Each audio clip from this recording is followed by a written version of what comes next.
3 eleições no prazo de um ano? O Observador transforma-se no palco do cenário eleitoral. Não estamos aqui para agradar e nem sequer tentamos. Escrevemos para informar.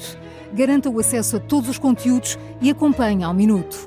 3 eleições, uma assinatura, toda a informação. Assina em observador.pt, agora com 49 € de desconto. O último tiro atinge-me na coxa e eu, com esse impacto, que não é um impacto muito grande, nem houve dor física violenta, largo e ele aponta-me ao peito, dispara, mas já não tinha balas. Portanto, eu já esgotei os meus créditos em matéria de providência divina, sou um laico, mas de qualquer modo acho que já tenho os meus créditos esgotados a partir desse dia.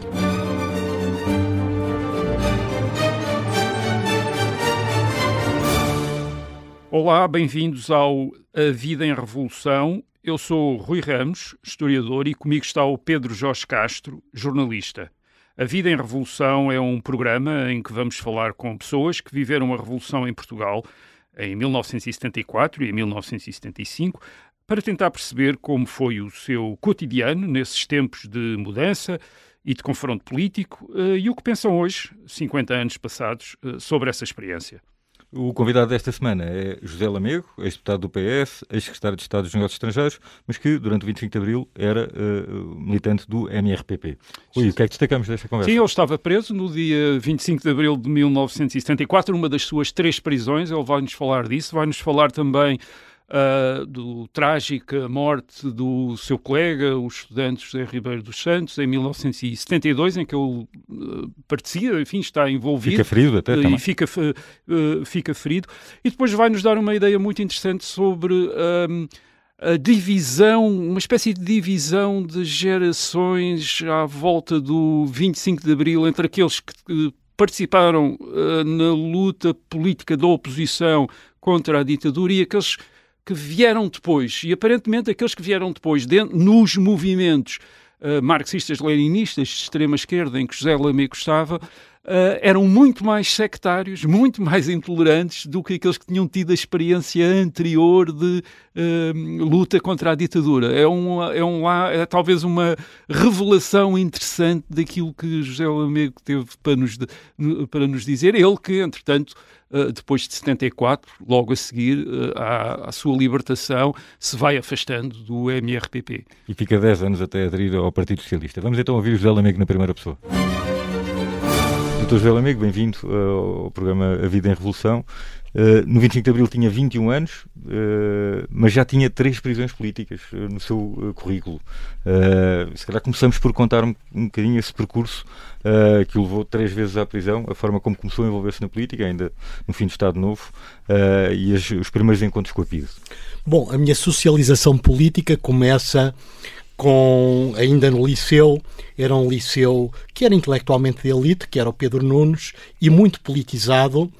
E já vou contar um episódio que relata o nível de politização. No dia 26 de Abril, os presos políticos em Caxias são reunidos por volta das 11 horas no pátio e apresentados aos jornalistas, e está perto de mim alguém que estava preso também, que eu estava, portanto, em isolamento e não tinha contato com qualquer um outro preso, e eu dirigi-me a ele, era o ex-diácono Joaquim Osório, e perguntei-lhe: não te lembras de mim? E ele: não faço a mínima ideia. Bom, foste o meu padre de religião e moral no Liceu Pedro Nunes. E ele respondeu-me: onde isso já vai? Portanto, ele era do movimento dos católicos, portanto, ligado ao Luís Moita, ao arquiteto Titónio Pereira, e ele e a mulher estavam presos em Caxias.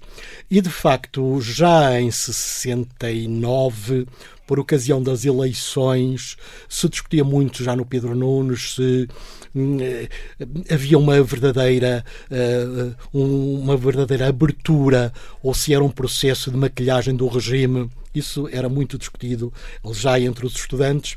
E eu, com as eleições de 69, começo a aparecer, não tinha ainda grande formação e consciência política, muito nos comícios aqui em Entrecampos da CDE. E as duas figuras que discursavam aí, que eram referências intelectuais e políticas para nós. Na altura era o professor Lindley Sintra, que era um grande linguista, e o professor Francisco Pereira de Moura, que era um economista, portanto do atual ISEG, e que tinha sido até procurador à Câmara Corporativa, mas claramente assumiu posições muito corajosas e às vezes até, diria, quase imprudentes nesses discursos que fazia, portanto, nas sessões, chamadas sessões de esclarecimento da CDE. Havia, como sabem, um outro grupo, que era o grupo da CEUD, onde pontificava o Dr. Mário Soares e a oposição republicana tradicional. Mas a CDE tinha uma estruturação maior e, de facto, por trás da CDE estava fundamentalmente o Partido Comunista e pessoas sem filiação partidária, alguns católicos, progressistas, etc., mas, de facto, a grande força estruturante era o Partido Comunista da CDE, e a CDE teve algum êxito do ponto de vista de alargamento de uma base de contestação ao regime. Entro depois para a Faculdade de Direito de Lisboa. No Liceu Pedro Nunes havia um movimento, mas que não me dizia muito, que era o movimento associativo dos estudantes do ensino secundário de Lisboa, com claramente reivindicações anti-regime, mas depois não tinha uma grande proximidade com o Maesle. Nessa altura pontificavam no Maesle o Pedro Ferraz de Abreu, o Nuno Crato, o Espada, o João Espada, mas nessa altura já tinha uma propensão maior para ir para a luta política direta e não propriamente apenas no movimento estudantil. De onde é que veio isto? De onde é que veio essa propensão para a luta política direta? Porque na altura começa-se a assistir a uma grande radicalização ideológica da juventude, e eu sinto isso entre 68 e 70, passo de posições que eu lia muito a Seara Nova, as obras completas do António Sérgio, na biblioteca do Pedro Nunes, tinha um grande fascínio, e passado 2 anos já estava numa visão muito, muito diferente, muito ligado àquilo que se chamava os movimentos marxistas-leninistas, portanto de uma luta muito mais radical, de luta contra o regime, e não só contra o regime político, mas da própria transformação global da sociedade, coisa que depois se veio a verificar que não tinha grande base de sustentação. E isto não era só um percurso, uma evolução individual, quer dizer, havia gente da sua geração... A minha geração tem toda, ou quase toda, pelo menos aqueles mais politizados, um percurso muito semelhante. Na minha geração já não eram muitos aqueles que aderiam ao Partido Comunista. O Partido Comunista tem uma hegemonia intelectual na oposição desde 45, pelo menos, até ao final dos anos 60, mas ainda no final dos anos 60 começam a aparecer movimentos fora do controle do Partido Comunista, que hoje podíamos chamar esquerdistas, ou que nós preferíamos chamar marxistas-leninistas, que procuravam devolver o ideal comunista a uma certa matriz originária que achavam que tinha sido diluída ou traída com o 20º Congresso do Partido Comunista da União Soviética em 56. Óbvio que isto eram reflexos distantes do que acontecia no movimento comunista internacional e, portanto, a ruptura sino-soviética, mas eu, no meu caso, nunca fui muito tocado pela experiência chinesa, portanto, tudo aquilo à volta da Revolução Cultural Proletária, o grande salto em frente, parecia-me muito manifestações de histeria de massas, mais do que propriamente a ação revolucionária. Portanto,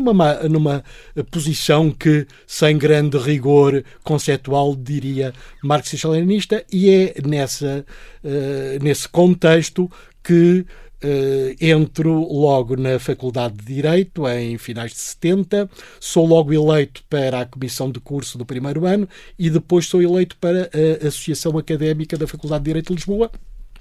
Entretanto, sou recrutado também para uma organização clandestina, que no fundo tinha que ver com o MRPP da altura, E, portanto, se venho a ser depois ferido nos acontecimentos que resultaram a morte de José António Ribeiro Santos, em 12 de outubro de 72, que é um facto bastante importante na radicalização do movimento estudantil e não só de algumas classes médias de Lisboa, na medida em que o Dr. Vasco Ribeiro Santos, o pai do José António Ribeiro Santos, era um médico prestigiado, tinha sido assistente do professor Polido Valente. Quando o professor Polido Valente é demitido pelo Salazar, ele também cessa a carreira académica, era um médico com grande prestígio.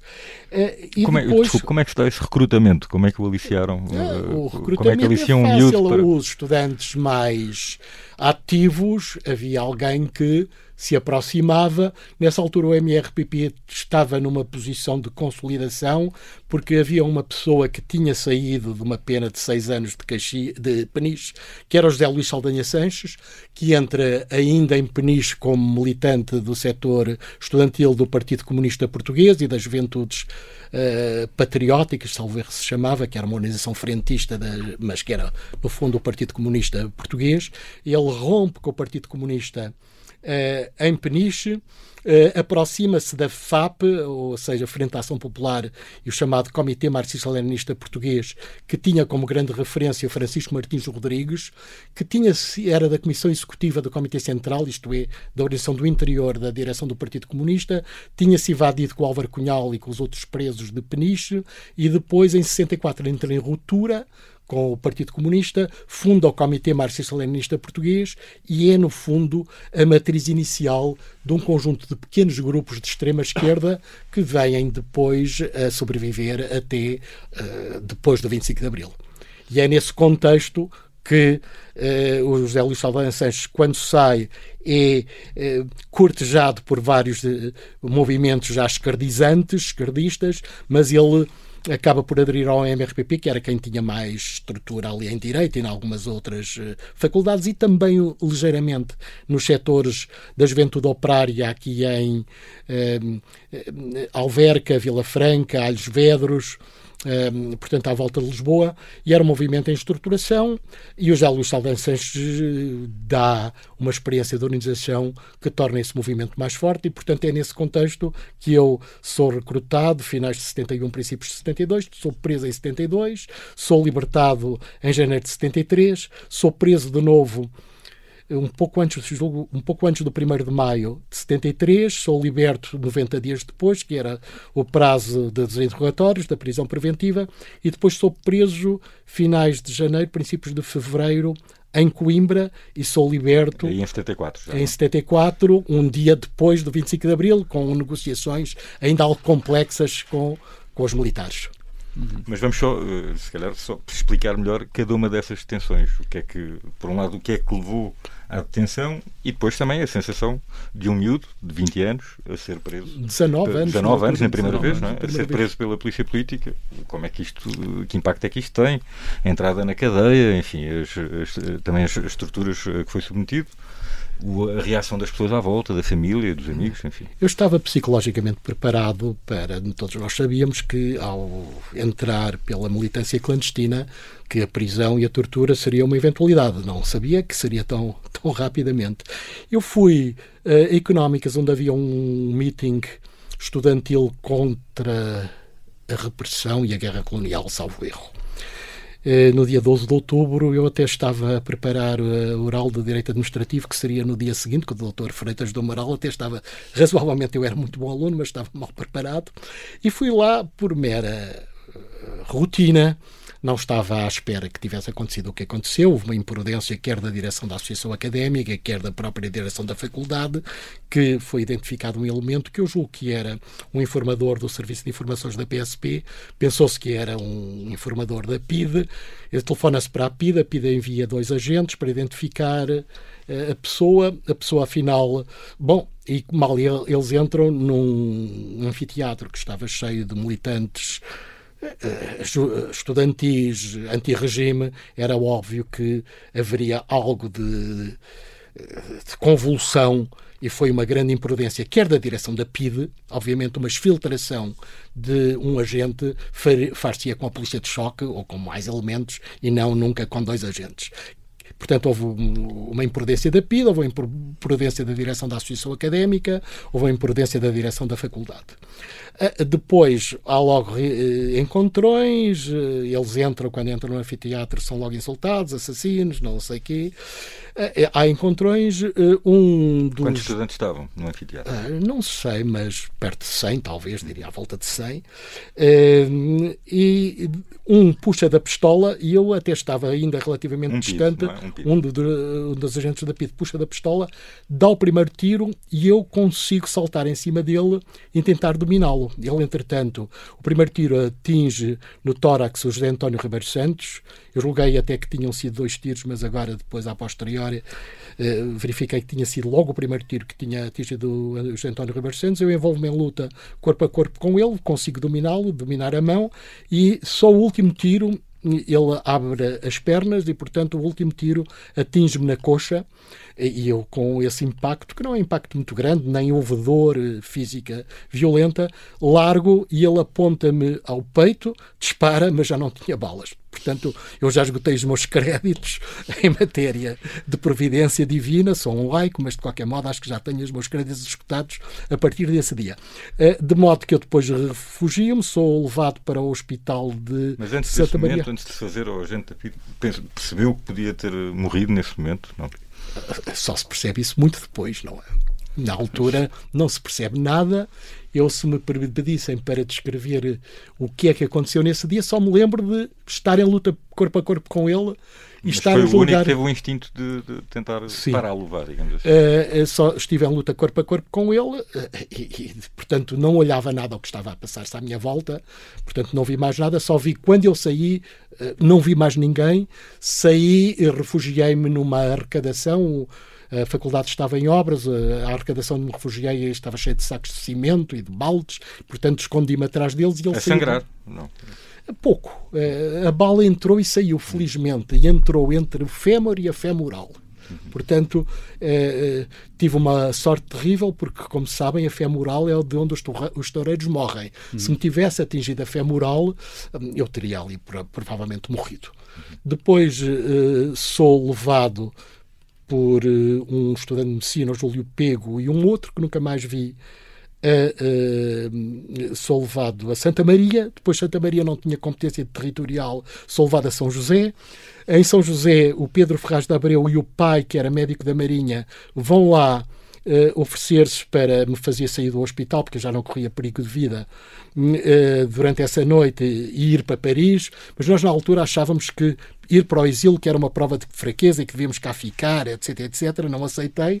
Fui depois para os Capuchos e mais tarde sou levado para São João de Deus de Caxias, onde o médico, o diretor prisional era um homem, curiosamente. O regime tinha coisas muito interessantes. O diretor prisional era contra o regime. Era um homem de oposição. E, portanto, fez tudo para me manter lá o mais tempo possível. Ele levava-me poucos livros. Como é que ele se chamava? Quem era? Já não me lembro o nome. Era um... bom, mas é fácil ir ver quem era o diretor da prisão em 72. E ele tratou-me e às vezes falar comigo de uma grande delicadeza. Bom, eles não imaginavam que eu já estava, tinha ligações a organizações clandestinas, etc. Julgavam que era um jovem que estava ali numa situação psicologicamente desesperada. Ele ia falar muito comigo e resistiu sempre para que eu fosse transferido para o Reduto Norte. Mas a PIDE, a certa altura, que vai lá com uma brigada e leva-me para o Reduto Norte. Eu, aí em São João de Deus de Caxias, na prisão hospital, fazia ainda alguma terapia. Curiosamente, estavam presos, estava de um lado o Rui de Epinay, que estava preso em Peniche, que era um preso político bastante conhecido, e do outro lado um elemento da família Champalimau, que também estava preso, mas na altura era ideologicamente tão radical que entrávamos os dois na fisioterapia em seguida, mas eu não o cumprimentava porque ele achava que, se era elemento da família Champalimau, era Carlos Champalimau, salvo erro o nome dele, por causa do caso da herança Sommer, e não falava com ele. Portanto, a seguir vou para Caxias, Eles intimidam-me, mas não me torturam, porque a morte do Ribeiro Santos tinha sido um evento com grande repercussão pública, e depois, ao fim dos 90 dias, sou liberto. Em finais de abril... Mas interrogam-no várias vezes, ou não? Como? Interrogam-no.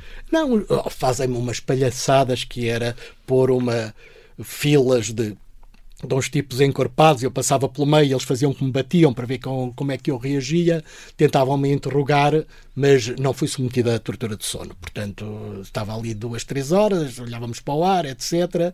E depois recolhi à cela, não fui submetido à tortura de sono. Depois fui preso em 73, aqui perto da cidade universitária. Eu até ia avisar um conjunto de estudantes que iam a fugir por um lado para não irem fugir por aí porque seriam apanhados pela polícia por outro lado, e quando tento regressar já estava cercado e sou levado, portanto,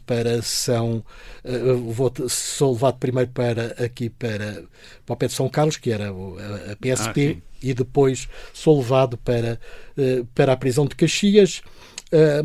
E depois o chefe de brigada, Inácio Afonso, até me diz: Sr. Lamego, na sua cela, porque nos primeiros dias de Caxias estava tão cheia que eu não tinha sequer direito à cela individual, que era a cela para quem estava em interrogatório, e eles nos primeiros dias não me interrogam, e antes de libertar os outros que estavam na minha cela, diz-me: sabe, na sua cela estão vários elementos do PCP-ML, mas eles vão sair amanhã porque a polícia só tem interesse em si.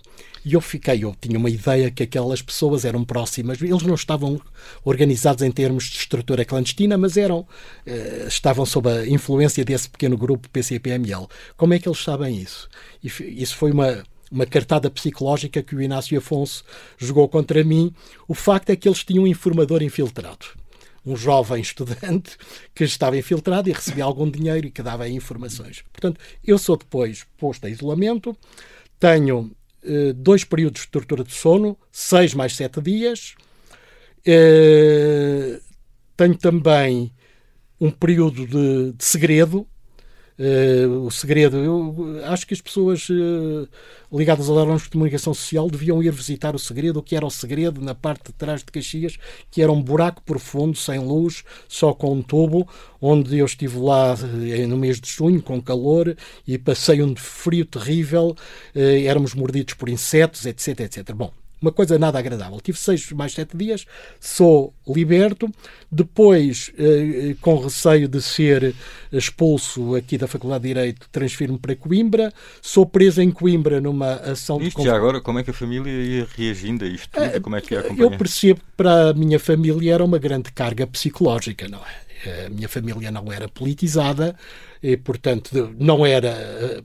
Quer dizer, o regime na altura tinha já poucos defensores. E sobretudo na juventude, sobretudo em razão do problema colonial. O regime, notava-se que o regime já estava em fase...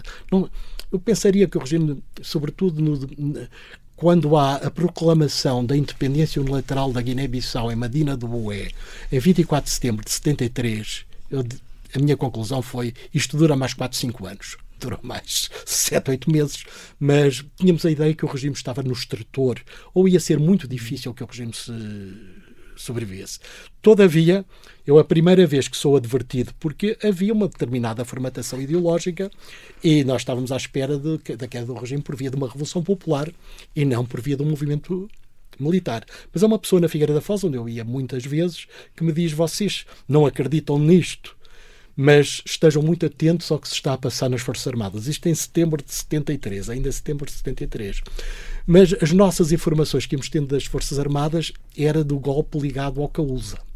E em dezembro de 73, há aí pelas ruas de Lisboa, pelas paredes, uns capas pintados a negro, e eu, no dia 26 de abril, que é quando o MFA vai tomar conta da prisão de Caxias, eu vejo soldados aproximarem-se de metralhadora e e de capacete, e julguei que era um golpe de extrema-direita e, portanto, fiquei fortemente preocupado porque em setembro passado, em 11 de setembro de 73, tinha havido o golpe no Chile e na altura nós reagíamos com esse dramatismo. Mas há um jovem oficial dos paraquedistas que disse: vocês, esteja calmo, porque isto é uma coisa, disse, do Spínola, não era bem verdade, era do Spínola, isto é capaz de ser bom para vós. E nós somos descidos para ser apresentados. Eu a partir daí mudei logo de atitude, tomei um duche, sentei-me na cama. Há o comandante Mas espera aí, no dia 25 não soube nada? Não soube de nada. Não chegou nenhuma informação? Nenhuma informação. Eu estava para a parte de trás. Nenhuma nos guardas? Sim, nós não tivemos. Nós tínhamos, quando não estávamos em interrogatórios, isto é, em tortura de sono, traduzindo à letra, nós podíamos ter normalmente meia hora de recreio. E, portanto, era um pátio isolado onde nós podíamos correr um bocadinho e fazer exercício. Não tivemos e não nos apagaram as luzes. Eles apareciam por volta das 9 da noite, viam-se, batiam com ferro nas grades a ver se as grades estavam cerradas e depois apagavam as luzes. Isso não aconteceu. Eu dormi com a luz acesa, mas isso não me perturbou demasiado. Na manhã, dia 26, eu ouço, daqueles que estavam para a frente, ouço um barulho e dizer: há um que está com uma bala num pé. E eu julguei, isto eram já os acontecimentos, os que estavam para a frente tinham mais acesso à informação. Eram os acontecimentos de António Maria Cardoso. Por acaso o que estava com a bala no pé até era um amigo meu, que era o Adriano de Carvalho, que foi da FAP, da Frente da Ação Popular, e era jornalista do Expresso. E eu julguei que estava lá o Paulo Inácio preso, que estava para a frente e já não estava em isolamento, e eu disse, isto foi o Paulo Inácio que se tentou invadir, correu mal e houve tiros. Mas só me começo a perceber do que estava a acontecer quando, relativamente cedo, talvez 8 da manhã, vejo um conjunto de militares a aproximarem-se pelas traseiras e depois elementos paraquedistas, que era, salvo erro, capitão na altura, Mário Pinto, que me diz: vocês tenham calma que isto é bom para vocês. Somos descidos, somos apresentados à comunicação social. Depois... Antes disso, diga, quem é que estava lá mais? De outros presos? Paulo Inácio e mais? Estavam muitos. Tinha contacto com eles? Não, eu estava em isolamento. Portanto, nós não tínhamos qualquer contacto. Ele já estava a aguardar julgamento, estava para a frente numa cela maior, coletiva. Estava o grupo da ARA, não me lembro agora de todos os nomes, estava todo o grupo ligado à Luar, que tinha sido preso aqui numa ação em Lisboa. Eles preparavam-se para entrar aqui, mas a polícia já os tinha detectado em Paris, porque a Luar era relativamente permeável a informadores na sua organização em Paris e, portanto, a polícia já estava aqui à espera e detiveram-nos aqui. Estava, portanto, um grande grupo da Luar, o grupo da ARA. Está preso, e esse ajuda-me bastante, felizmente está vivo, um velho funcionário do Partido Comunista, que era o Carlos Almeida. Carlos, eu agora não me lembro, mas era um velho funcionário do Partido Comunista. Estavam presas pessoas próximas do Partido Comunista, que eu não sei se era o Sérgio Ribeiro, se era do Partido Comunista, se era do MDP, mas eram sob a influência do Partido Comunista, e estavam presos, como lhe disse, estava o Tenrarinha, estava o Luís Moita, estava o Nuno Teutónio Pereira, portanto, católicos progressistas. Os católicos progressistas. Portanto, esses coitados não tinham a expectativa e a experiência de que nós tínhamos já de preparação para a tortura. Mas portanto, os viu muitos deles no próprio dia 26, é isso? Só os vi no dia 26, nunca. Eu não sabia quem estava lá preso, não é? Só no dia 26 é que nós nos começamos a ver. Vamos agora fazer uma pausa, voltamos depois do intervalo.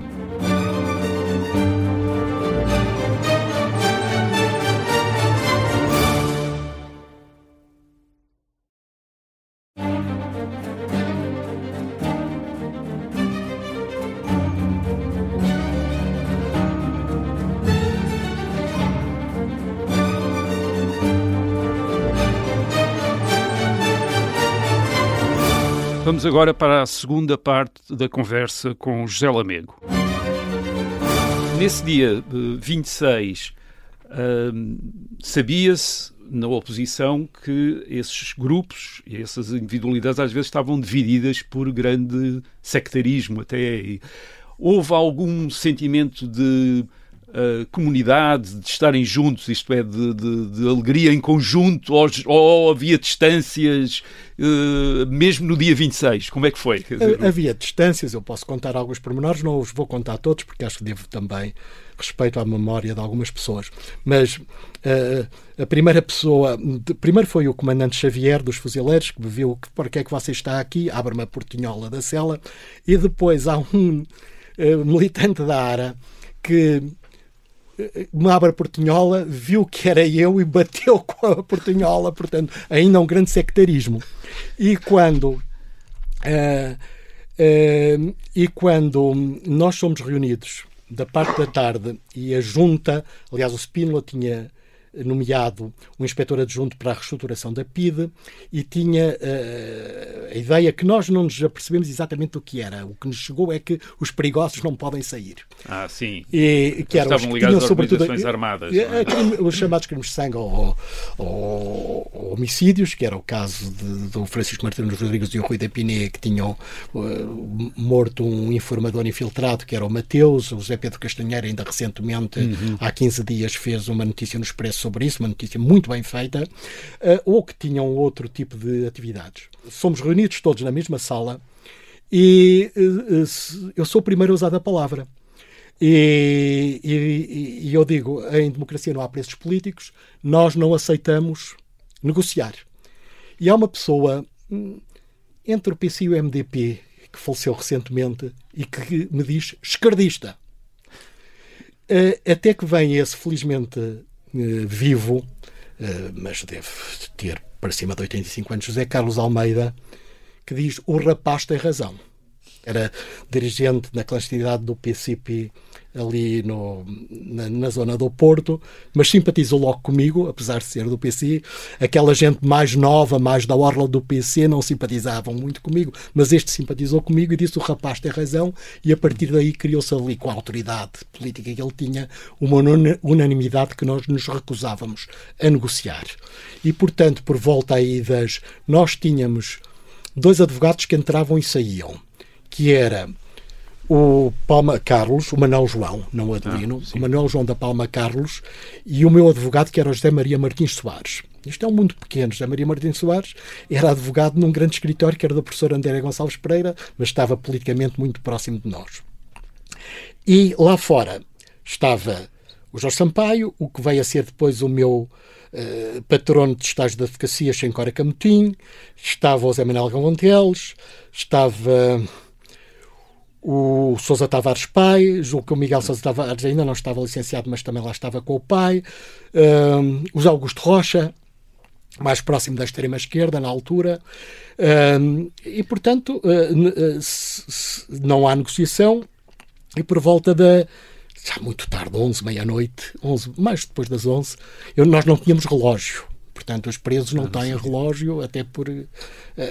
psicologicamente altera, e houve uma vez já nos anos 60, que comeu os vidros dos óculos e, portanto, podia-se achar que os relógios também serviam para... Sim, tentativas de suicídio. Tentativas de suicídio. Portanto, não havia óculos, nem relógios, nem facas. Nós só comíamos com garfo e com colher. Bom, e depois eu ponho-nos cá em baixo e eu mal me abrem a porta, salto e saio logo de imediato. A primeira pessoa que estava cá fora era a poetisa Sofia de Melbreiner, que me pergunta... posso-lhe oferecer uma rosa em nome da Comissão Nacional de Socorro aos Presos Políticos? E ao lado dela estava uma senhora que era muito ligada a MDPs, não sei se PC, que era a doutora Lucília Miranda Santos, que era uma advogada de presos políticos. Estava sempre na barra para defender presos políticos, e que diz uma coisa engraçada naquela altura, que era: ai, que pena, a Sofia não está hoje presa, uma mulher da sua sensibilidade. Eu disse: doutora, por amor de Deus, não me venha com coisas dessas, porque estar preso não é nada agradável. E depois desci-me, portanto, fui logo para o portão de saída, e cá estavam, cá fora deviam estar 4 a 5 mil pessoas, à vontade, estava muita gente, que diziam: o povo unido jamais será vencido. Ora, isso era o que se dizia no Chile. E nestas alturas nós nunca temos a certeza certeza de se as coisas, nos movimentos militares, as coisas ora estão para um lado, ora estão para o outro. Eu disse assim, espero que isto não acabe como acabou no Chile em 73. E não acabou depois. Tinha alguém à sua espera, não? Tinha o João Isidro, que era jornalista, grande amigo, e que tinha estado também ligado à organização clandestina, depois foi presidente do Sindicato de Jornalistas bastante mais tarde. Levaram-me para o Expresso, que era na Duque de Palmela na altura, e passámos a noite não a discutir política, a divertir-nos e a contar historietas que não tinham nada a ver nem com a Revolução, nem... O João Isidro só me contou que o João Soares lhe teria dito, o João Soares era da área PS, ele dizia social-democrata, portanto, mas sempre muito ativo nas movimentações estudantis, etc, etc. E o João Soares disse-lhe, telefonou-lhe e disse, ganhámos. E o João Isidro perguntou, nós quem? Para mostrar que havia algumas diferenças entre a extrema-esquerda e o PS. Mas, apesar de tudo, havia ali alguma comunicação entre... Sobretudo nas alturas difíceis. Em 75 houve sempre uma grande comunicação entre os setores da extrema-esquerda e o PS. Desculpa. Mas nessa altura, portanto, em 74, estamos a seguir ao 25 de Abril, portanto, é libertado, tem essa noite de divertimento e entra imediatamente em contacto com a organização para retomar atividades, sim. É enquadrado outra vez, há alguma linha... Fui para Coimbra, mas eu discordei logo radicalmente, e disse-o, e o José Maria Martins Soares também e outros, do comunicado sobre o 25 de Abril. Do MRPP. Do MRPP. Não é? E a partir daí começa uma ruptura. Depois eu em Coimbra... Começa aí uma ruptura visível. Em Coimbra eu sou contatado até pelo MFA, queriam-nos oferecer uma sede extraordinária, e aqui de Lisboa dizem que me proibiam a aceitar uma sede e, portanto, ficam com aquela ideia. Como não tinham sido eles a fazer a revolução, ficaram com ciúmes e, portanto, a ideia é que devíamos continuar clandestinos é óbvio. Portanto, o MRPP quer se distanciar do MFA, ao contrário do, por exemplo, do PCP, que se aproxima rapidamente do MFA. Teve não é? uma inteligência tática e estratégica muitíssimo superior. Portanto, o MRPP, sobretudo o Arnaldo Matos, que tinha uma visão muito egocêntrica do mundo, como não foi ele a fazer a revolução, achou que aquilo não era a revolução. Não era a revolução, que era um conluio fascista revisionista com o PC para atrasar a verdadeira Revolução Popular que vinha aí. E eu achei aquilo completamente delirante e disse que isto, ainda numa perspectiva da altura, marxista-leninista, que isto abria a hipótese. Isto ainda é um bocadinho a doutrina Dimitrov da Terceira Internacional, que se abria o caminho para um movimento de massas. A legalidade dava-nos condições de organização que a clandestinidade não dava e que devíamos aproveitar todas as condições da legalidade. Bom, e não me admitiram isto. Não admitiram isso. Eu, aí, a partir... Ainda venho aqui à comemoração a Lisboa do aniversário da morte do José António Ribeiro dos Santos, em setembro ou outubro, será em outubro, mas eu julgo que isto ainda foi em setembro, e depois afastei-me logo diretamente. Mas há uma linha política que o MRPP e outras organizações esquerdistas assumem logo a seguir ao 25 de Abril, que é o fim imediato da guerra em África. Exatamente. E com isso, como eu estava mais de acordo com isso. Eu estava de acordo. E isso faz um bocado de diferença, porque quer o PCP, quer as outras forças que se aproximam do MFA são um bocadinho mais prudentes, deixam aos militares a iniciativa em África, mas o MRPP não faz isso. Defende nem mais um soldado para as colónias. Exato. E nessa sequência o José Luís Saldanha Sanches volta a ser preso e encerrado Exatamente. No Forte da Graça em Elvas, porque ele era o diretor do jornal do MRPP, Luta Popular, e é preso nesse contexto. Mas, de alguma maneira, a extrema-esquerda, os grupos da extrema-esquerda em 74, 75, ansiavam por confrontos pela violência, ou esperavam a violência como uma forma de lançar a verdadeira revolução, não era? Curiosamente, há uma tradição, isso, quem passou por essas leituras, desde o Lenin. O Lenin era contra os anarquistas e contra os grupos, na altura chamados populistas russos. O irmão dele foi enforcado pelo czar exatamente porque eram defensores da ação direta e participação em atentados. Os ditos grupos marxistas-leninistas não são defensores da ação direta. Quem eram mais defensores da ação direta era na altura as Brigadas Revolucionárias, Carlos Antunes, e depois pressionado por algum movimento, mas numa perspectiva bastante racional, o PCP, para evitar fuga de alguns militantes para a ação direta, funda a Ação Revolucionária Armada e enquadra.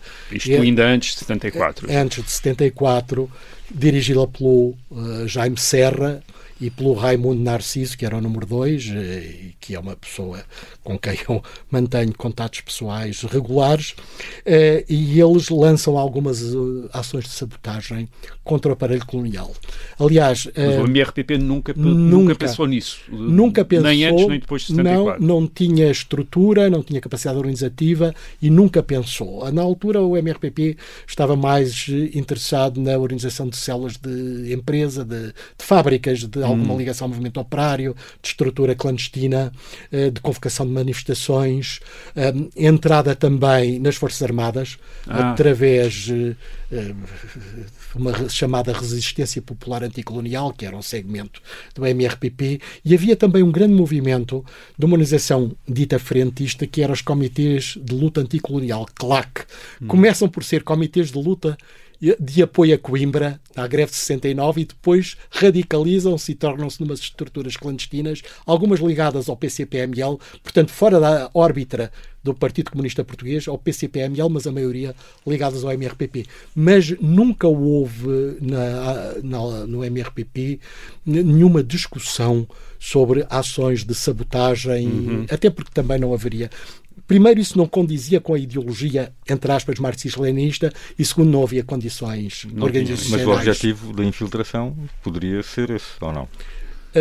Sim, mas curiosamente o MRPP e todos os grupos esquerdistas, ao contrário do PCP, defendiam que se devia desertar e não ir para as Forças Armadas. Portanto, fazia-se a recruta e depois desertavam. Havia até uma indicação que era desertar com armas. Eu sempre fui contra isso, porque desertar com armas era só um fetiche.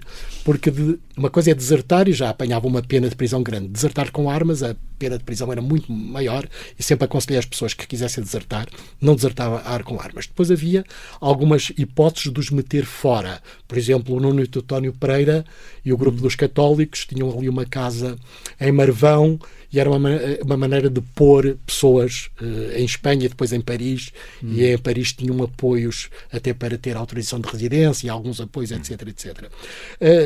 Portanto, havia esta ideia de deserção. O PC, pelo contrário, achava que se devia ficar nas Forças Armadas e tentar influenciar. Eu, aliás, vou contar, se ainda tiver tempo, um episódio. Na minha segunda prisão, vem falar comigo o inspetor Tinoco, que era um dos grandes referências da PIDE, e traz debaixo do braço um mapa da Península Ibérica. E desdobra, primeiro diz-me: tu não falaste, agora o que tens que fazer é ir para Paris. Vai e o mais depressa possível. Porquê? Porque sabes que estas bestas agora vão-te incorporar compulsivamente nas Forças Armadas. E tu vais fazer para as Forças Armadas o que andas a fazer na universidade. De modo que vais já para Paris e rapidamente. E desdobra-me um grande mapa e diz assim: olha, tu vês, só temos fronteira com um país, que é a Espanha.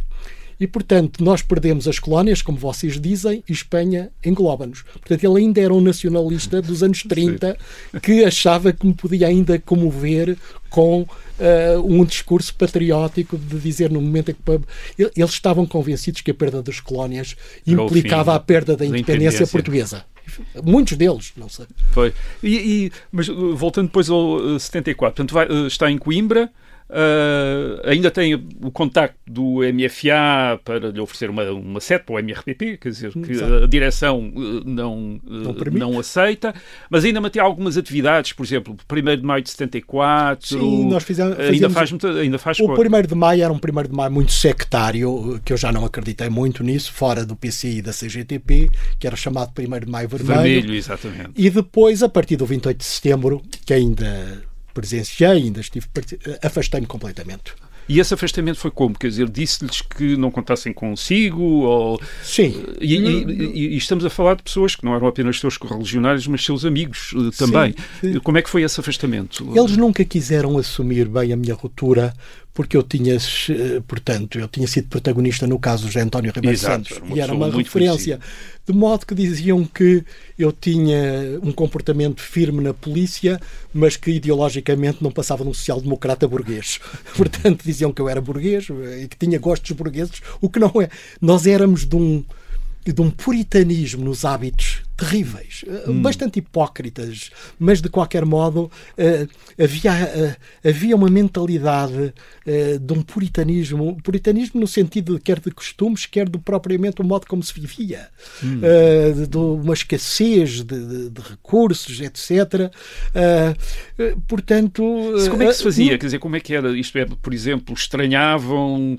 se visitassem alguém, que essa pessoa tivesse determinado desconforto ou evitava-se ter determinadas coisas? Como é que era? Sim, as pessoas tinham dado como é que essa era a austeridade? Um ar de grande austeridade, de viver, como por exemplo, se na dizia, roupa, na maneira de vestir. tudo. Primeiro, na roupa, no tempo da clandestinidade, nós não devíamos usar cabelo grande nem nada, porque isso nos fazia passar por revolucionários e, portanto, nós tínhamos de ter a aparência mais inofensiva possível.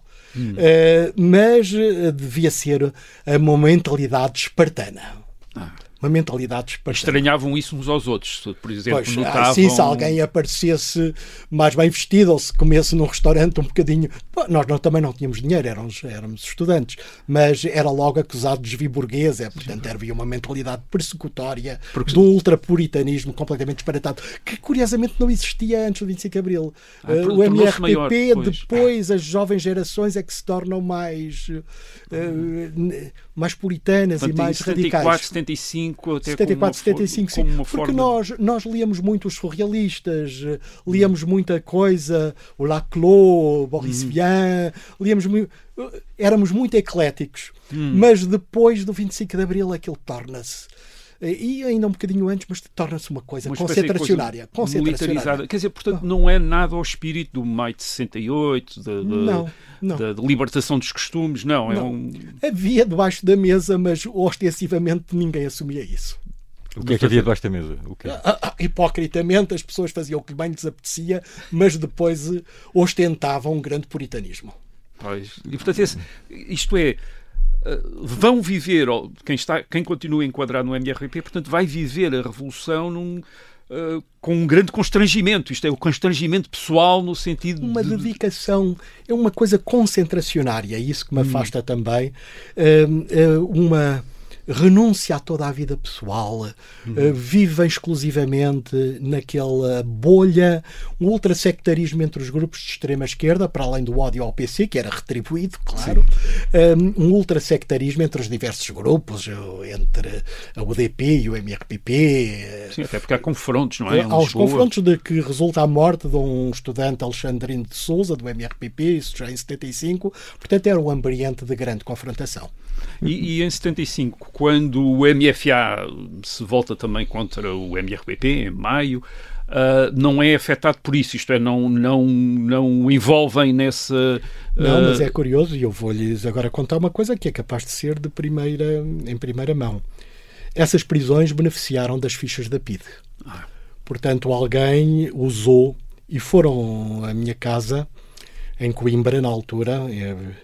E 3 pessoas, um era um alferes, um oficial miliciano, e foi na base de que o meu irmão, como onde eu sou preso, que não tinha nada a ver com a organização clandestina, começa a ser seguido para eventualmente poderem ser identificados contactos.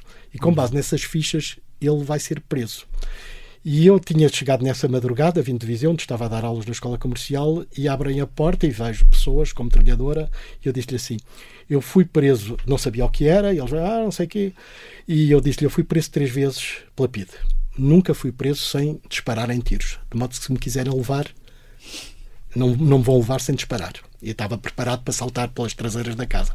Mas foi um argumento que demonstra também que naquela irracionalidade toda de 75 também havia alguma humanidade. Ninguém fez questão em disparar.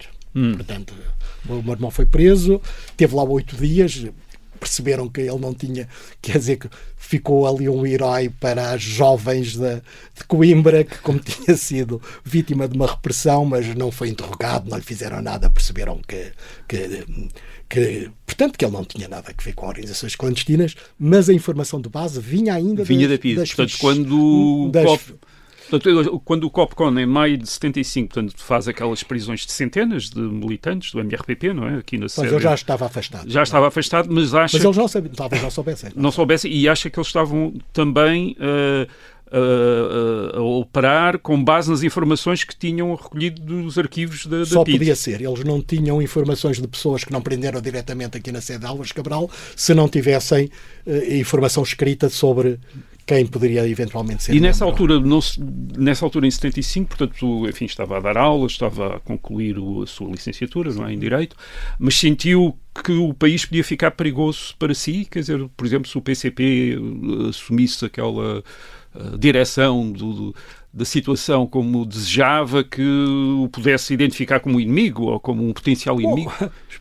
Prefiro não fazer conjecturas, mas eu na altura falava com duas pessoas que tinham sido importantes na organização do Partido Comunista, que era o Laion de Castro, que em 36, Francisco Laion de Castro, em 36 ele estava em Madrid pelo Partido Comunista, portanto junto ao Partido Comunista na Guerra Civil de Espanha, e o Edmundo Pedro, que participa com 16 anos no 18 de janeiro de 1934 e depois é deportado aos 16 anos para o Tarrafal.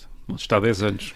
E eles depois chamaram-me ali à Rua do Ouro e disseram: José Lamego, você não é próximo de nós, eles já eram PS, mas nós precisávamos de pessoas com experiência de luta clandestina, isto não tem nada a ver com a ideologia, mas isto você viu o que aconteceu em Praga em 49, isto vai ser a mesma coisa, etc, etc. Mas eu não liguei muito a isso, mas eu tinha grande respeito pelo Edmundo, de quem era amigo, pelo Edmundo Pedro e também por Francisco Laion de Castro, mas eles, isto não sei em que altura foi, mas ainda estava frio, lembro-me ainda de cair com frio lá para a Rua do Ouro, e portanto deve ter sido primavera de 75, aqueles que tinham mais experiência de Partido Comunista, de velho Partido Comunista, sabiam que qualquer coisa podia acontecer e estavam a formar uma organização civil.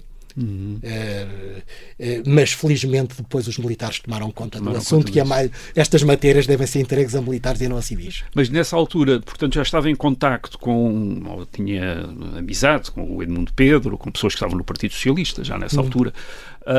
Mas não estava próximo do Partido Socialista. Eu votei Partido Socialista, curiosamente, nas eleições para a Constituinte. Votou no Partido Socialista? Qual foi o raciocínio para votar no Partido Socialista? Era o seguro de vida. Era um seguro de vida. Se isto descambasse, era um seguro de vida. E, curiosamente, havia ali uma até pela proximidade, já não sou do tempo da sede da Álvares Cabral, mas nós conhecemos uns aos outros e, portanto, não havia anonimosidade. Porque o MRPP colabora com o PS. Sim, mas não havia anonimosidade. Nós achávamos que eram uns democratas burgueses e, portanto, a dificuldade vinha mais. E era recíproco com o Partido Comunista. A prisão dos jovens do MRPP, na altura, em maio de 75. É o próprio Papa, que era o Paulo VI, que... Bom, aqui o anúncio deve-lhe ter dito que aquilo era um grupo de maoístas, mas ele apela à libertação dos jovens presos aqui em Portugal. O Paulo VI tem aqui uma intervenção. E, por exemplo, eu fui logo falar com a doutora Arnaud, que era advogada em Coimbra, para defender o meu irmão. Portanto, houve ali logo umas ondas de solidariedade imediatas. Queria perceber um bocadinho, nós sabemos muita gente que esteve no MRPP nesta altura, e eu falo em vida na clandestinidade, eu não sei exatamente que tipo de contacto é que conseguia ter na altura com o Durão Barroso, Jorge Coelho. Não, o Durão Barroso só aparece muito mais tarde. Só conheço o Durão Barroso em 79. Portanto, antes disso não se cruzou com ele de maneira nenhuma. Com Maria José Morgado, Saldanha Santos... Sim, claro. Esses eram contatos diretos e, de facto, importantes na estruturação aqui do movimento estudantil. A Margarida Durão Barroso, infelizmente já falecida, essa entra ainda antes de 74 E aliás, eu disse-lhe isso uma vez, estávamos a jantar com o José Manuel Durão Barroso, com ela em casa do embaixador de Marrocos, e eu disse, Guida, sabes, eu soube, porque eu estava recuado e controlava aqui algumas áreas, e o Zé Luís Salacens aparece-me com a lista dos novos militantes e dizia, olha, esta é desta faculdade, esta não, depois aponta, e esta é da Faculdade de Letras, é linda como uma virgem do Botticelli. E eu disse assim, Guida, e um elogio destes vindo da boca de um stalinista não é de sumenos. E ela ria-se, e o José Manuel também se ria. Mas eu só conheci o José Manuel Durão Barroso em 79. Não é gente do meu tempo. E Arnaldo Matos, chegou a estar com ele? Eu conheço o Arnaldo Matos, não na clandestinidade, mas logo uns dias a seguir ao 25 de Abril. Ele estava clandestino, eu era muito mais novo, ele tinha estado... Já tinha ouvido falar nele? Claro, conheci. Mas como é que foi esse encontro, então? O encontro o meu advogado morre num acidente de viação em Águeda. Martins Soares, não é? O Zé Maria Martins Soares, que era de uma família do Porto. Eu vou lá e está o Arnaldo Matos e passamos ali umas horas a falar de coisas até pessoais, de aspectos de clandestinidade, etc. Mas que impressão é que lhe causou esse encontro? O Arnaldo era um grande orador. Escrevia muito bem, mas eu nunca me criou grande confiança. Nós tínhamos uma visão um bocadinho dura das coisas.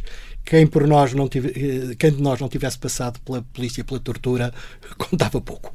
E era a visão que nós tínhamos, e por isso... E, aliás, o MRPP, a certa altura, confabula a existência de uma linha negra e de uma linha vermelha, etc. Que coisas ridículas. E, portanto... Mas qual era? O que é que distinguia as duas linhas? A linha negra não e a linha... faço ideia. Eles eram aquilo que os franceses chamavam mouse pontex. Nós referíamos mais a uma tradição operária, provavelmente mais dura até do que a deles, mas mais organizada, mais profissional. E Garcia Pereira, por exemplo? Garcia Pereira, no meu tempo, era um brilhante estudante. Eu gosto imenso dele no plano pessoal. Era um brilhante estudante, mas não estava ainda organizado clandestinamente. Era um homem da legalidade. Eu, aliás, tanto que ainda tenho estima por ele, eu estava no governo e estava a ter uma entrevista no governo do António Guterres, estava a ter uma entrevista ali na 5 de outubro, na RTP da 5 de outubro, e quando saio está uma manifestação do MRPP, não sei o quê, comandada pelo Garcia Pereira. E eu disse-lhes, nada de ataques à pequena burguesia reformista. E eles começaram-se a rir e foram-se embora. Portanto, eu gosto imenso do Garcia Pereira, era um grande aluno. Obviamente, o processo de passagem dele pelo MRPP tantos anos foi também um processo de destruição pessoal. Ainda bem que ele saiu, e saiu em tempo, porque é muito difícil estar nos anos 80, 90 no MRPP, é uma coisa que não se compreende. Não? Mas em 75, ainda voltando só a 75, acompanha a Revolução, está em Coimbra, não é? Estou em Coimbra. E acompanha a Revolução, segue as notícias... Claro, com certeza. E é muito. Mas não faz parte já de nenhum grupo organizado? Não, nenhum grupo organizado, mas estava em contato com muita gente. Sou eu que, curiosamente, que não tinha má relações ainda com a MRPP, que lhes dou a primeira notícia que iriam começar assaltos à sede do PCP, às sedes do PCP no Norte. Como é que soube isso? Soube por um doutor, por um elemento próximo do MDP de Condeixa, que era um médico antifascista de sempre, que me veio dizer, olha, isto vai começar aqui uma coisa dura e, portanto, estejam preparados porque a extrema-direita, a Igreja, etc., vai começar aqui a ataques a sedes. E informei o MRPP. Informou como? E o que é que disseram? Como é que eles reagiram? Eles achavam-me um bom vivant, o que não era verdade em absoluto. Mas numa mentalidade estritamente puritana, qualquer pessoa é bom vivant. E riram-se e acharam que eu estava a delirar. Passado 15 dias começam os ataques, eles começaram a ver isto um bocadinho mais a sério. Mas interessa-me, já não estava formalmente com o MRPP, não estava, de modo nenhum. Mas ainda tinha uma certa lealdade, digamos assim, às pessoas que lá estavam? Eu não estava em conflito. Nem eles estavam em conflito comigo. Mas como é que conseguiu uma saída pacífica do MRPP, tendo em conta tudo aquilo que conhecemos do partido? Eu acho que se eu não tivesse tido o episódio Ribeiro Santos, seria acusado de traidor e de coisas assim. Como nesses partidos, a velha tradição desses partidos é que roubou quando havia divergências ideológicas, roubou fundo ao partido e uma máquina de escrever. Exatamente. Isso era o PCP que fazia isso. O PCP fazia isso nos anos 50. Aqui não. Disseram, um bom vivão, tipo, que quer... O que não era verdade, mas pronto. E materializou a saída como? Falou com o seu controleiro? Não, falou disse, com o Arnaldo Matos? Eu não acredito nada nisto, vocês estão em delírio completo. Disse-lhes isso como? Numa reunião? Disse diretamente. Mas ao Arnaldo Matos? Não foi ao Arnaldo Matos. E disse, eles estavam a dizer que dentro de 2 anos Portugal seria a Albânia na Europa. Eu não sabia o que era a Albânia, só fui à Albânia em 2000 e fiquei muito satisfeito de Portugal não se ter tornado a Albânia da Europa, mas era um delírio completo. De facto, o que é que havia? A geração que tinha estado antes do 25 de Abril não alinhava nesses delírios.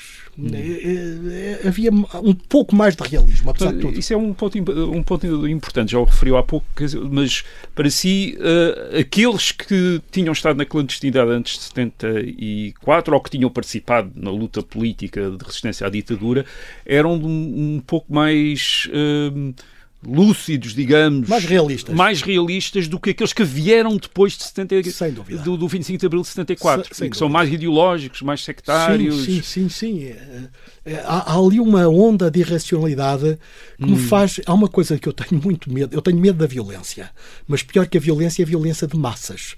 Ora, para mim, a grande revolução cultural proletária é um grande movimento de violência de massas. E, de facto, ainda bem, e um dia posso explicar porque é que isso não aconteceu, ainda bem que não houve nada de semelhante em Portugal. Não houve violência de massas. Quando foi da ideia de julgar os PIDs, isso foi um bocado controverso, mas, por exemplo, o Vítor Alves, que é uma pessoa de quem tenho uma excelente ideia, disse, nós não podemos... O Major Vítor Alves, não é minha fiel. O Major Vítor Alves, isto se descamba para tribunais populares e coisas assim. O primeiro tiro, que se corre sangue, nunca mais paramos isto. Portanto, é melhor ter um excesso de benevolência e olhar para o lado do que começar a julgá-los, porque não temos mão. Eles são condenados nos tribunais comuns, depois há movimentos populares que dizem que a condenação é demasiado benévola, formam tribunais populares, julgam-nos, condenam-nos a não sei o quê, provavelmente à morte. No dia em que houvesse um tiro, e isso também foi percebido a seguir ao 11 de março, no dia em que houvesse um tiro, a revolução ia por um caminho irreversível. E, portanto, não houve. Graças a pessoas como o Vasco Lourenço, graças a várias pessoas. E nessa, só para recapitular, em 75, portanto, está a dar aulas, não é? Está a acabar, está a dar aulas em Viseu, está em Coimbra a concluir. E como é que eram as aulas? Isto é, conseguia dar as aulas? Eu dava boas aulas de Direito Comercial para os meus alunos que sabiam, e já disse isso, acho um dos erros da Revolução foi ter extinto as escolas industriais e comerciais. Aí que estava a dar aula. Eu estudei bastante na Alemanha, aquele sistema dual de ensino, sempre achei que era bom, e aqui por boas razões, isto é, as escolas industriais e comerciais eram para os filhos de operários, enquanto a classe média ia para os liceus. Mas eu conheci pessoas, olha, por exemplo, o professor Cavaco Silva foi primeiro-ministro e presidente da República e vem de uma escola comercial. Era uma formação bastante rigorosa, como nas escolas industriais. E depois criou-se um preconceito contra estas escolas e fundiu-se todos no ensino liceal. Penso que foi um erro. Eu estava a dar aulas, acho que era um razoável professor, não frequentava as aulas em Coimbra, mas encontrava-me com os meus colegas que me davam os apontamentos e estudava pelos apontamentos. E fazia os exames. Houve uma legislação especial que me permitiria fazer os exames todos que eu pudesse fazer, e fiz vários no mesmo ano e, portanto, concluí a licenciatura perdendo apenas um ano com todos estes episódios de prisões políticas, etc. Só atrasei um ano na licenciatura. Só perdeu um ano. Só atrasei. Mas quer um aluno exemplar. Quer as suas aulas em Viseu, quer os exames de Coimbra, não eram afetados pela Revolução, de alguma forma? Coimbra não sofreu a mesma perturbação que a Faculdade de Direito de Lisboa sofreu em 75. Claro que havia um ambiente efervescente, revolucionário, mas não era exatamente o mesmo que se vivia em Coimbra. E nas suas aulas a matéria foi de alguma forma alterada pelo espírito da Revolução? Não. As minhas aulas de Direito Comercial estudavam sociedades comerciais como vinha no Código Comercial. Eu queria agora aqui fazer uma referência a uma pessoa que não era minimamente do meu campo político, que é a ex-reitora, a Glória, que era a ex-reitora da Universidade Católica. A Glória fazia o favor de... Era a aluna mais disciplinada lá em Coimbra, da Faculdade de Direito, e tomava os apontamentos. E eu, quando saí da cadeia e depois queria fazer exames, ia buscar os apontamentos à Glória e, portanto, era com esses apontamentos. Nunca li os manuais, que não tinha tempo, era demasiada ciência para mim, e fui um razoável aluno, tanto que quando acabei fui logo convidado para assistente. Em Viseu, a Revolução foi muito diferente do que aconteceu no resto do país. Diferente. Como é que Aquilo notava? era... Que diferenças notava em relação a Lisboa e a Coimbra? Nomeadamente em 75, eu só vou para Viseu finais de 74. Aquilo havia um ambiente ultraconservador, era a área de influência do general Galvão de Melo, que tinha as suas milícias privadas, baseadas em grupos de ciganos, etc. Mas sentia isso lá? Conheceu essas brigadas? Sentia, mas nunca houve confrontações visíveis e diretas. Eu, na altura, liguei-me também a alguns setores próximos do PS, por razões meramente sem coincidência ideológica, mas que eram setores da oposição democrática tradicional e com quem tínhamos contatos pessoais. Mas ainda eram, de certa forma, minoritários em Viseu. Minoritários. Não, Viseu, aquilo era ultraconservador. Mas confrontava-se ainda com algum saudosismo do antigo regime? Não, sim, do Estado. Claro. A ideia até nunca aconteceu nada, pelo menos comigo ou com pessoas próximas de mim, ao nível de violência física, mas a hipótese de violência física não era de excluir. Portanto, havia ali um ambiente ainda complicado em Viseu. E como é que resistiu, depois dessa consciência política toda, tão novo, não é, das prisões políticas, como é que resistiu a envolver-se ativamente noutros partidos logo? Só 10 anos depois é que só muito mais tarde. Mas como é que resistiu em todo o 75? Não é? Em 75 eu assistia, curiosamente, eu no dia 25 de novembro, eu tinha ido a Viseu, estava já em Coimbra, mas tinha ido a Viseu por qualquer razão. Foi uma noite fria, eu dormi numa pensão modestíssima. A grande memória do dia 25 de novembro é um frio terrível. E eu venho de imediato para Coimbra e reúno com algumas pessoas lá que não estavam partidariamente organizadas, mas eram muito políticas e que me disseram, bom, isto, já estamos tão distantes, o Álvaro Cunhal deu ordens para recuar, isto é uma prova de grande inteligência tática e, portanto, as coisas ficaram mais ou menos por esta conversa. Depois vim cá mais tarde, uns 3 ou 4 dias depois vi a Lisboa, ainda houve aí planos, nomeadamente de setores próximos da UDP, de recuar para o Barreiro e resistir no Barreiro, mas isso não teve a mínima viabilidade. Mas, portanto, no 25 de novembro houve, de facto, mérito daqueles que participaram, sobretudo o grupo dos 9, mas houve também inteligência tática do Dr. Cunhal de mandar recuar e a ambiguidade que era frequente no hotel de não envolver o Copcon. Porque se o Copcon e os fuzileiros se envolvem, as coisas tinham-se tornado muito complicadas. Eu estava a tentar perceber como é que se manteve à margem, ou seja, como é que não se envolveu ativamente noutro partido, por exemplo, ou noutro movimento, a seguir à saída do MRPP. Não, eu começo a sentir proximidade até por razões... Por exemplo, em Viseu tinha boas relações com o Dr. Álvaro Monteiro. O Dr. Álvaro Monteiro, o primeiro ordenado dele, que é ainda familiar do vosso colega Henrique Monteiro, da família, também o pai dele era muito amigo do Aquilino, eram velhos democratas republicanos. O primeiro ordenado dele como advogado, o primeiro dinheiro que ele ofereceu-se à Royal Force para combater os nazis. E ele sempre que o neto dele, coitado que já morreu, me levava lá, porque eu tinha mais estruturação ideológica, para demonstrar ao Dr.